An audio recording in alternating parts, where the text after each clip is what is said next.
अरे केहू कहे भोर, केहू कहे भोर, केहू कहे अनहरिया, के बजाई झाल के बजाई थरिया। जी हाँ, और आज हम पहुंचे हैं अररिया। अररिया के लोगों से हम बात करेंगे और सवाल वही पूछेंगे कि वोट के चोट से अब की केकर होई उद्धार। चला बतावा भैया, केकर बनी सरकार, केकर बनी सरकार? नीतीश कुमार। नीतीश कुमार पक्का पक्का कॉन्फिडेंट? कॉन्फिडेंस है। अभी पता कर लेते हैं, अभी पता कर लेते हैं। नमस्कार, मैं हूं आपके साथ रवि मिश्रा। एक बार जोरदार तालियों से हम अपने कार्यक्रम की शुरुआत करते हैं। अररिया की जनता का बहुत बहुत स्वागत TV9 भारतवर्ष के इस प्रोग्राम केकर बनी सरकार में। और हमारे साथ अलग अलग राजनीतिक दलों से और सामाजिक कार्य से जुड़े हुए लोग मौजूद हैं कार्यक्रम में। सबसे पहले उनका परिचय करा दे। देखिए, एनडीए का पक्ष रखने के लिए हमारे साथ आशीष पटेल JDU से इस वक्त जुड़े हुए हैं। आदित्य नारायण झा हैं हमारे साथ BJP से। महागठबंधन की बात करें तो अविनाश आनंद हमारे साथ RJD से इस वक्त जुड़े हुए हैं। मासूम रेजा कांग्रेस से, कांग्रेस का पक्ष रखेंगे। और अवैस यासीन जो हैं वो भी हमारे साथ कांग्रेस से जुड़े हुए हैं। और कमाले हक RJD से हमारे साथ जुड़े हुए हैं। और देवराज जो कि जनसुराज से हैं वो हमारे साथ मौजूद हैं। और तलहा रशादी RUC से हमारे साथ मौजूद हुए हैं। अबू नसर जो MIM से हमारे साथ इस वक्त जुड़े हुए हैं। तो हम इस चर्चा की शुरुआत करेंगे, लेकिन सबसे पहले यहाँ जो लोग मौजूद हैं उन्हीं से हम ये सवाल दोबारा करते हैं कि आखिर किसकी हवा चल रही है अररिया और बिहार में? पूरे बिहार में महागठबंधन की हवा चल रही है। महागठबंधन की सरकार बन रही है। अभी वो कह रहे थे कि नीतीश की चल, वो सब हाँ हवाई गप है सर। वो है कि आप हैं वो? हम जवान जमीन पे जा रहे हैं, जमीन पे बोल रहे हैं। परिवर्तन। परिवर्तन क्या बाबू, क्या लग रहा है? किसकी सरकार? किसकी बनेगी सरकार? एनडीए सरकार बनेगी। एनडीए की सरकार है। एनडीए क्यों ऐसा क्यों? क्योंकि मतलब उसने काम किया है। ये कर रहे हैं 20 साल हो गया बदल। कौन बोला आज जो मतलब भतीजा कह रहे हैं चाचा बदल दिए। अभी जो आप 24 घंटा बिजली मिल रहा है, आपको रोड मतलब मिल रहा है, आप क्या चाहिए? आप मिल रहा है साहब, तब 10,000 रुपया मिल रहा है क्या है सब? बिजली रोड सब है, सब कुछ है। तो क्यों कह रहे हैं कि बदल दीजिए सर? हम लोग क्यों बदलेंगे? हम लोग तो सगुप्ता जी को जो हम लोग क्यों बदलेंगे सर? ये सब कुछ देते हैं खाने के लिए। एक मिनट, छोड़िए, दो बार हम लोग कांग्रेस को दिए है ना। एक बार हम लोग जो है मैंने JDU को भी देखना चाहते हैं, वो भी उसको भी देंगे। चाहते हैं, देखना चाहते हैं। क्या देखना चाहते हैं? नीतीश के ही सरकार होगा। हाँ जी। हवा किसकी है? कांग्रेस की है, महागठबंधन की है। इस बार युवाओं की सरकार होगी और किसकी इंडिया सरकार? युवाओं की इंडिया गठबंधन की सरकार। मुख्यमंत्री? तेजस्वी यादव। और एक तेजस्वी यादव इस बार फिर भी फिरंगियों की गठबंधन नहीं चलेगी, इंडिया गठबंधन चलेगी। अच्छा, देख रहे हैं सर, सच्चाई सामने है। महागठबंधन की सरकार मजबूती के साथ बनेगी। यहाँ पे ये लिख लीजिए। बहुत देर कर दी हुजूर आते आते, इतने साल हो गए, आई नहीं, अब आ जाएगी। नहीं आई सर। अब की ऐसा क्या हो रहा है? 17 महीना का सरकार के अंदर में देख लीजिए, महागठबंधन ने रोजगार दिया। 17 महीने बनाम 20 साल। हाँ, आ रहे 17 महीने बनाम। कह रहे कि 17 महीने में जो काम हुआ नीतीश कुमार 20 साल में कुछ नहीं कर पाए। मुख्यमंत्री करते हैं या उप मुख्यमंत्री करते हैं, वो भाई साहब को ये उनके हिसाब से उप मुख्यमंत्री कर। जी नहीं, ये 100% गलत है। ये सबों को मालूम है जो कोई भी काम मुख्यमंत्री करते हैं। तो क्या है इस बार, आपका क्या अनुमान है? आपकी पार्टी का क्या कॉन्फिडेंस है कि अररिया और बिहार दोनों जगह पर? इस बार अररिया तो 6 का 6 सीट जीतेंगे ही। 2025 फिर से नीतीश 225 100%। 17 महीने की ओर आंकड़ा पेश कर रहे हैं। मैं तो 15 साल का आंकड़ा पेश कर रहा हूँ। 17 बनाम 15 साल। उस 15 साल में 18,475 हत्याएं जो कि थाना में रिकॉर्ड दर्ज नहीं होता था, उनके रिकॉर्ड दर्ज होने के समय में 15 साल में 18,475 अरे वो कहते हैं, वो कह रहे हैं कि आपकी सरकार में भ्रष्टाचार हुआ है। अभी एक सवाल पूछ दूंगा तो आपके पास जवाब नहीं होगा। पूछ दूं? पूछिए भाई साहब। अररिया में पुल गिर गया है। अररिया में साहिब ठीक है भाई साहब, मान रहे हैं इतना काम है। अगर कहीं भ्रष्टाचार हुआ है तो उसका भी जांच। क्या अररिया में हुआ? अररिया में हुआ तो उसका भी जांच होगा, एकदम जांच होगा। बोलिए। बिहार की जनता ने ले ली है इस बार अंगड़ाई। बिहार में तेजस्वी के नेतृत्व में इस बार महागठबंधन की सरकार है आई। आप निश्चिंत रहिए, जिस प्रकार से पिछले 20 साल में बिहार में ये डबल इंजन की सरकार ने पलायन को बढ़ाया। आपके नेताओं पर भ्रष्टाचार के आरोप हैं, कोई सजा काट के बैठा है, किसी के ऊपर FIR है, और आप कह रहे हैं भ्रष्टाचार दूर करें। 20 साल में जिस प्रकार से पलायन को बढ़ाया, मेरे सवाल का जवाब दीजिए। बेरोजगारी को बढ़ाया है। अच्छा, बेरोजगारी को बढ़ाया है। आतंक को बढ़ाया है, अपराध को बढ़ाया है, बलात्कार को बढ़ाया है। इससे पहले बिहार में कभी इस प्रकार की शासन नहीं रही थी।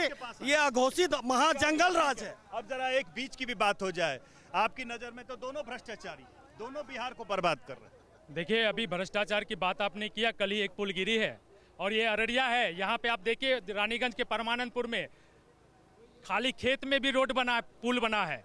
तो ये भ्रष्टाचार है। यहाँ पे पैसा किसी भी तरह से अपनी तिजोरी भरने के लिए काम होगा क्या इस बार? इस बार होगा यही कि इस बार आप देख लीजिए, जिस अररिया पे आप खड़े हैं, ये अररिया पूरे बिहार में सबसे पिछड़ा इलाका है। यहाँ पे एक बस स्टैंड नहीं है, यहाँ पे एक टॉयलेट नहीं है। अररिया की जो स्थिति है कि आप यहाँ पर बाहर से लोग, तो सुशासन में कुछ हुआ नहीं क्या? सर सुशासन में भी काम हुआ और एनडीए में भी काम हुआ और सॉरी इसमें आरजेडी महागठबंधन में भी काम हुआ। मैं तो कहता हूँ कि काम तो हुआ, मन से एनडीए क्यों नहीं कर रहा? लेकिन ये जो काम हुआ है, यहाँ सिर्फ ट्रेन दिया गया ताकि एक सेकंड सर, मुझे मेरी बात क्लियर है। यहाँ पे ट्रेन दिया गया ताकि बाढ़ से पीड़ित जो बच्चे हैं उसको ले जाके गुजरात में पलायन मुद्दा है अररिया में। देखिए, सबसे बड़ा मुद्दा अररिया की बात करें, आपने कहा एनडीए और इंडिया, ये एनडीए वाले इंडिया के जंगल राज की बात कर रहे हो। पिछले 20 साल से पूरा देश एनडीए का जंगल राज देख रहा है। चुनाव चल रहा, मुकामा में क्या हुआ आपने देखा, एक पुलिस वाले की हत्या हो गई आपने देखा। विकास के नाम पर अररिया में आप देख रहे हैं ना अपराध कम हुआ, ना भ्रष्टाचार, अपराध कम हुआ, ना भ्रष्टाचार, बेरोजगारी भी है। और हम अररिया में अगर बैठे हैं तो यहाँ सबसे बड़ा बुनियादी मुद्दा पलायन का है। यहाँ सबसे बड़ा बात शिक्षा का मुद्दा है। यहाँ के नौजवान आज बेरोजगारी की आपके आरोपों पर नशे की तरफ जा रहे हैं। आपके आरोप पर टेस्ट लेते हैं क्या भैया? कुछ काम हुआ है कि नहीं अररिया? बिल्कुल काम हुआ है। वो कह रहे हैं कि कुछ नहीं हुआ है। नहीं, बिल्कुल काम हुआ है। नौकरी के क्षेत्र में काम हुआ। जिनसे अपना परिवार नहीं चलता है, जिनसे अपना परिवार नहीं चलता, वो राज्य को क्या चलाएंगे? जिनसे अपना परिवार नहीं चलता और राज्य को क्या चलाएंगे? भाई बोल रहे हैं परिवार नहीं चलता है। परिवार चलाना और राज्य चलाना में अंतर नहीं समझ रहे हैं क्या? राज्य चलाने के लिए खाली परिवार चलाना, तो परिवार चला ही लेंगे, परिवार चल ही रहा है, और राज्य भी चलेगा। देखिएगा जब महागठबंधन की सरकार बनेगी। मोदी जी आते कहते कि एक पार्टी खाली परिवार के लोगों को ताज पहनाने में लगी। मोदी का पूरा कैबिनेट भरा हुआ पूरा परिवार वाला से है, राजनाथ सिंह का बेटा से लेके। परिवारवाद, उधर भी परिवारवाद। बिहार में क्या परिवारवाद मुद्दा है? हाँ बिल्कुल है, यही तो मुद्दा है, यही चाहिए, यही सबके मुंह पे है। बाप बना तो बेटा, बेटा बना तो बहन, बहन बना तो भतीजी, वही हो रहा है क्या ये सब? हाँ बोलिए। यहाँ हम लोग अररिया में हैं, हम अररिया की बात करेंगे, अररिया की विकास की बात करेंगे, पूरा बिहार का हम बात नहीं करेंगे। हमारा अररिया में क्या नहीं हुआ है वो हम गिनती करेंगे। बताइए। हम अररिया में ये चाहते हैं कि अच्छा नेता आए, अच्छा बेटा आए। और कौन है अच्छा नेता? बताइए ना, सीधे बोलिए ना। अररिया घुमा फिरा के जलेबी बना रहे हैं, डायरेक्ट बोलिए कौन है अच्छा नेता? आरयूसी से राशिद अनवर आए, जो यही तो जो जमीन भी हमेशा गरीबों के लिए काम करके आया, वो हमेशा। और जो भी एक मिनट का समय लेंगे हम आपका। वो जब एक पार्टी से जुड़ा हुआ था, वो पूरा बागीचा को तैयार किया। जब बागीचा फल काटने का समय आया, उसको बेच दिया गया। यहाँ पे ना उनकी इस बार अलग होगा मामला, यहाँ अलग होगा कह रहे हैं, किसी की नहीं, अलग होगा। देखिए, चुनाव के लिए आप आए हैं, चुनाव लड़ी जाती है मैनिफेस्टो पर। इंडिया गठबंधन ने जो मैनिफेस्टो दिया है जनता के मुद्दों पर भी, मुद्दे पर है कि हम सभी को रोजगार देंगे। 20 दिन के अंदर में रोजगार विधेयक लाकर के 20 महीने के अंदर में करोड़ों रोजगार। हाँ, हर सरकारी नौकरी, हर घर में सरकारी प्रैक्टिकल है, एकदम प्रैक्टिकल है। ऐसे बताइए, ये सिर्फ क्या फॉर्मूला प्रैक्टिकल नहीं है। कौन है? एक मजेदार बात करते हैं, सुनिए। हाँ रुकिए। अच्छा एक मिनट। ये सर कह रहे हैं कि तेजस्वी यादव आते ही करोड़ों नौकरियां देंगे। हम जल्दी से लोगों से पूछेंगे कि करके आएंगे कि किसको विश्वास है कि सबको सरकारी नौकरी मिल जाएगी, सरकारी नौकरी सबको मिल जाएगी? ऐसा तो नहीं हो सकता है। हो जाएगा, सबको मिल जाएगी सरकारी नौकरी, जो संभव है सबको मिल जाएगी, बिल्कुल सबको मिल जाएगी हर परिवार को मिल जाएगी, हर परिवार को मिल जाएगी सरकारी नौकरी। नहीं मिलेगी, नहीं परिवार पॉसिबल नहीं है, पॉसिबल नहीं मिलेगा, मिल जाएगी, हर परिवार को मिल जाएगी, सरकारी नौकरी मिल जाएगी। कौन कहता है कि हर घर में एक नौकरी मिल सकता है? ये हाँ तेजस्वी जी कहाँ से बोलिए, मिल सकता है कि नहीं? नहीं मिल सकता, मिल सकता है। बोल रहे हैं मेरा यहाँ छोड़ दीजिए, पहले रोजगार का मुद्दा है। मुद्दे पर नहीं, हम जिस मुद्दे पे बात करना चाह रहे हैं यहाँ के पैनलिस्ट से, उस मुद्दे पे हमको जवाब चाहिए। सीमांचल का सबसे बड़ा मुद्दा बाढ़ और नदी कटान है। यहाँ पे अभी महानंदा बेसिन प्रोजेक्ट को लेकर जमीन पे सर्वे किया जा रहा है। 501 किलोमीटर का दायरा लिया जा रहा है। तो आप कह रहे हैं कि इस विषय पे काम नहीं कर रहा है, काम बात नहीं कर रहे हैं? नहीं क्या? चलिए, हमारे साथ कुछ समाज सेवी है। क्या वाकई में बाढ़ और ये जो नदियों का कटान का मुद्दा है, आप समाज सेवी हैं, परिचय आप सबसे पहले मुझे दीजिए। मेरा नाम आशीष रंजन है। आशीष जी, क्या ये रुक जाओ एक मिनट, क्या ये ऐसा मुद्दा है जिस पे यहाँ चुनाव लड़ा जा रहा है? ये मुद्दा गौण है? ये मुद्दा तो पूरे बिहार में ही गौण है। यहाँ बगल में कोसी की बात होती है, लेकिन अररिया से लेकर आप किशनगंज तक चले जाएंगे, यहाँ हिमालय से कई छोटी बड़ी नदियाँ निकलती हैं। और महानंदा की वो भाई साहब बात कर रहे थे, महानंदा भी तबाही लाती है और गंगा भी तबाही लाती है यहाँ पे कटिहार में। और यहाँ जो परमान है वो 2017 में बड़ी बाढ़ लेके आया था, अररिया बह गया था। कि इस विषय पे बात नहीं हो रही है। बात नहीं हो रही, बड़ी बात होनी चाहिए। इस पे बात हो रही है। इस बार के प्रोग्राम में है कि सारी नदियों को जोड़ने के। जो अररिया का विषय है उस पर क्यों नहीं बात कर रहे हैं? अररिया का विषय उस पर क्यों नहीं बात? हम बाढ़ कटान ये कह तो रहे हैं। हमारी पार्टी जो है ना हमेशा से मुद्दे पे ही लड़ाई लड़ने की कोशिश की है, ठीक है। अब मुद्दा बताइए। मुद्दा यही है कि यहाँ रोजगार होना चाहिए। यहाँ जो तो सब बोल रहे हैं। नहीं, हम जो बोल रहे हैं ना, हमारी अलग क्या बोल रहे हैं? हमारी कथनी करनी में फर्क है कि यहाँ जो डैम की बात हो रही है, सुनिए, महानंदा बेसिन की बात हो रही है, उस पर हम लोग काम करने की कोशिश कर रहे हैं। और रही बात होगा क्या अगर है जीतने के बाद बताइए, हो जाएगा ये सब? बाढ़ कटान सबको सरकारी महानंदा बेसिन की बात हो रही है, जीविका बहनों तो मैं आपको बता दूं, वो महानंदा बेसिन अलहाज मरहूम तस्लीमुद्दीन जो सीमांचल गांधी के नाम से जाने थे, उनके प्रयास से महानंदा बेसिन चालू हुआ है। और रह गया बिहार में, तो बिहार में इंडिया महागठबंधन के पक्ष में पूरा बिहार के लोग, पूरा बिहार है। अब इधर से भी ले लें, आप लोग का पक्ष लिया। अब सवाल कुल मिलाकर ये है, ये जो बातें कह रहे हैं, एक तो रोजगार का मुद्दा, यहाँ अररिया के में जो बाढ़ और कटान का मुद्दा, इसके अलावा क्राइम का मुद्दा, भ्रष्टाचार का मुद्दा, ये सारे दाग क्या अच्छे लग रहे हैं आप लोगों को? ये पहले क्या था और अब क्या है? वही बात जंगल राज हम बता रहे हैं, पहले क्या था और अब क्या है। रही बाढ़ की तो जंगल राज, रही बाढ़ की भी व्यवस्था हो रही है, हर नदियों को जोड़ा जाएगा। वो कह रहे हैं कि पुरानी बातें छोड़िए ना जी, अब नई बातें करिए, युवाओं की बात। आप नई बात कर रहे हैं।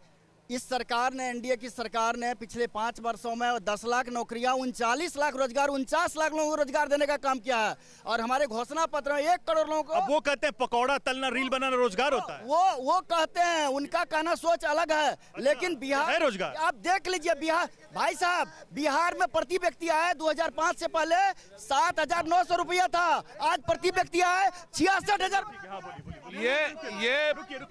ये रोजगार की बात भारतीय जनता पार्टी के जिलाध्यक्ष ने कहा। रोजगार की बात माननीय मोदी जी कहते हैं कि रील बनाना भी रोजगार है, पकौड़ा तलना भी रोजगार है। तो मैं पूछ रहा हूं। तो ये बताएं कि जो आजीविका, जो परिवार, क्या सिर्फ सरकारी नौकरी रोजगार है? नहीं, रोजगार का बहुत सारा फिर क्या है रोजगार? फिर बिहार को कैसा रोजगार चाहिए? रोजगार, बढ़िया रोजगार चाहिए। जिन्होंने रोजगार नहीं दिया, बिहारी मजदूरी कर रहे हैं बाहर जाकर, तो रोजगार क्या है बिहार? नहीं, तो बिहार में रोजगार तो है ही है। हाँ, कुछ नहीं है। तो क्या मिलेगा रोजगार क्या है? और मुद्दा बिहारियों के लिए रोजगार क्या है? विपक्ष बात कर रही है, बिहार में कोई विकल्प नहीं है, कोई वैकेंसी नहीं है। मुख्यमंत्री वैकेंसी है ही नहीं, एकदम नहीं। मुख्यमंत्री यहाँ रहेंगे नीतीश कुमार, और अगले 10 साल तक रहेंगे। बिना मतलब के धक्का मुक्की कर रहे हैं, सीट है नहीं। दिन में सपना वैकेंसी का आदत है इन लोगों का। बिहार की जनता ने इस बार ठाना है कि इन लोगों को थाली और झाली। मोदी जी आए थे तो आपने सुना था, पूछा था लालटेन चाहिए कि बिजली?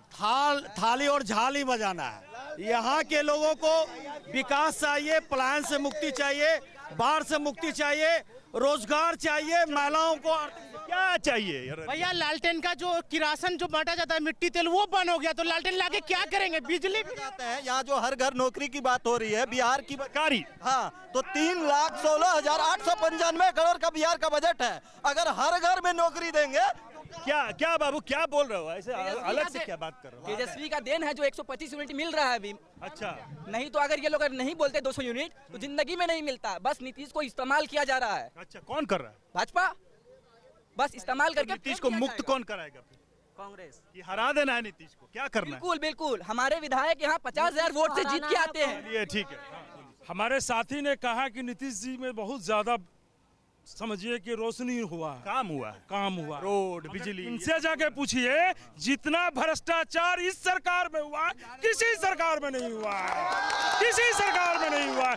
एमपी एमएलए का बात नहीं सुनता है इनकी प्रशासन के लोग, तो जनता का क्या बात सुनेगा? देखिए, ये लोग गठबंधन सरकार विकास हुआ है, तो यहाँ से 15 किलोमीटर दूर एमपी साहब के घर के सामने का पुल कल धंसा है। वही तो ये मुद्दा पूछा। एक मिनट, ये जो बेलवा पुल है, यहाँ से बंगाल, मणिपुर, मेघालय, मिजोरम जाने का जो रास्ता, उसका भी धंस गया है। बोलिए। तू चोर अब मैं चोर से भी बाहर निकलेंगे, अररिया के विकास की बात करेंगे। एक कह रहे वो चोर, वो कह रहे वो चोर, दोनों साबित। वो कह रहे हैं कोई नहीं चाहिए। देखिए वो कह रहे हैं उस जंगल राज में एसपी को घेर के मारा जाता था, डीएम को घेर के मार दिया जाता, विधायक को घेर के हत्या हो जाती थी। और आज के दिन में हमारे एनडीए की केंद्र की सरकार और बिहार के राज नहीं है अब नहीं है। वो कह रहे हैं महाजंगल राज है। नहीं है। और नीतीश कुमार जंगल राज और महाजंगल राज के बीच ये जनसुराज। सर ये जो जंगल राज और ये जो है हम दोनों लोग का चेहरा एनडीए के गठबंधन, ये दोनों पार्टियां की जो मैनिफेस्टो है, ये 35 सालों से ये दोनों पार्टियां बिहार में राज कर रही है, इसका एक भी मैनिफेस्टो काम का नहीं है। हमारा बिहार का एकमात्र मैनिफेस्टो होना चाहिए शिक्षा। अगर हम लोगों को यहाँ पे शिक्षित कर देंगे तो हम अपनी सारी समस्याओं को एक जल्दी से एक मिनट पब्लिक से मैं एक सवाल आप ही सबसे यहाँ पब्लिक से मैं एक सवाल करना चाहता हूँ। पब्लिक से एक सवाल करना चाहता हूँ कि अगर आप में से किसको लगता है कि इस बार भी नीतीश सरकार आएगी या बदल जाएगी? हाथ उठाइए तो मुझे पता चल जाएगा। हाथ उठाइए तो मुझे पता चल जाएगा। हाथ उठाइए तो मुझे पता। इन लोगों को लगता है, किसको लगता है कि तेजस्वी सरकार आ रही है? किसको लगता है कि तेजस्वी सरकार आ रही है? किसको लगता है? हाँ बोलिए। अभी भाई साहब ने कहा है कि 35 साल से जेडीयू और ये गठबंधन में राज कर रहे हैं। 17 महीना कांग्रेस की सरकार थी ना, आरजेडी की सरकार थी ना, तो 17 महीना में जो हमारे प्रेजेंट विधायक जी है क्या किया अररिया? चलिए एक सवाल में जल्दी, सब समय खत्म हो रहा है। देखिए अररिया में 6 सीटें हैं, 6 विधानसभा सीटें हैं ना। मुझे सिर्फ नंबर्स में बता दीजिएगा कि 6 में से किसको कितनी आ रही है। मतलब कि महागठबंधन 6 में से इंडिया गठबंधन 6 में 6 राशिद अनवर इंडिया गठबंधन 6 में कितना? 6 में से 10 नीतीश कुमार। 6 में से 10 6 में से 6 एनडीए जीत। 6 में से 6 नीतीश कुमार। बिहार में बाहर हो नीतीश कुमार हो। नीतीश कुमार आ रहे हैं। 6 में से कितनी सीटें? 6 एनडीए को। 6। तो देखिए सबका अपना अपना दावा है। Sir last comment. तेजस्वी सरकार, साफ सुथरी सरकार, हम बोलिए। फिर से नीतीश। चलिए तो अररिया से आज के लिए इतना ही। समय हमारे पास इतना ही था। केकर बनी सरकार में हमने कोशिश की अररिया के लोगों के बातें, नेताओं के पक्ष सुनाने की। कल किसी और जगह से जरूर देखिए केकर बनी सरकार। बहुत बहुत धन्यवाद।